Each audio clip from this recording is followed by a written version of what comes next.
We can talk about Signalgate all day and nothing's gonna change.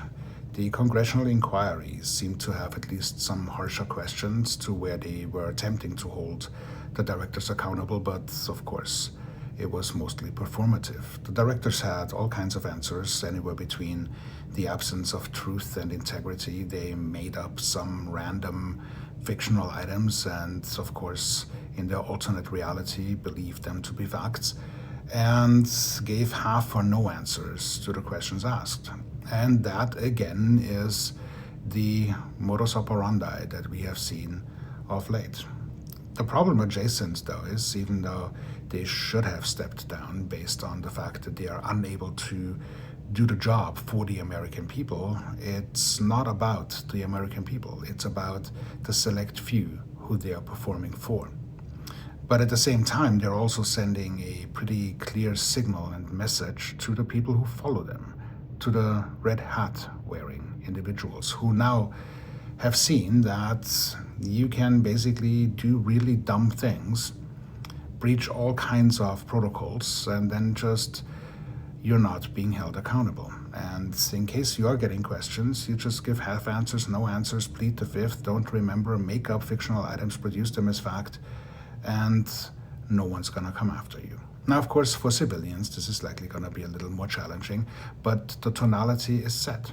And with that, at some point, those who still have a semblance of integrity towards a functional society and democracy are going to be confronted with an opposition. And an opposition that behaves like the red hat wearing people is going to lead to a conflict. The conflict can be one of verbal interchanges where we try to talk sense into the other side, so to speak, at which point we really have to talk about sides. And of course, they're going to be reason resistant. And the alternative then is to walk away and sever the relationship. But in the ever-presence of emboldened red hat-wearing individuals, at some point you just won't be able to walk away. And then the only remaining alternative is to punch them in the face. And no, I'm not advocating for violence, because that should be the absolute last resort. But when you're being chased down into the very last corner of that which should otherwise be a refuge, then the only other option is to come out swinging. And swinging means having to punch the opposition in the face, whichever way that's gonna look. And I think we're headed there. Not that anyone wants to go there, but, well, the red hat wearing people probably do, but the rest of reasonable, functional, logical, empathetic society does not. But inevitably, you can push only so far before you're over pushing it. And all I'm seeing right now is push, push, push. And no retreat, no semblance of reason.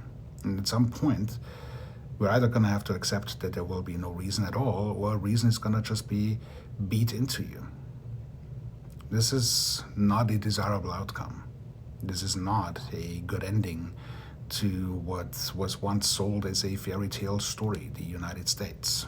It's, at this point, simply an experiment that colossally failed.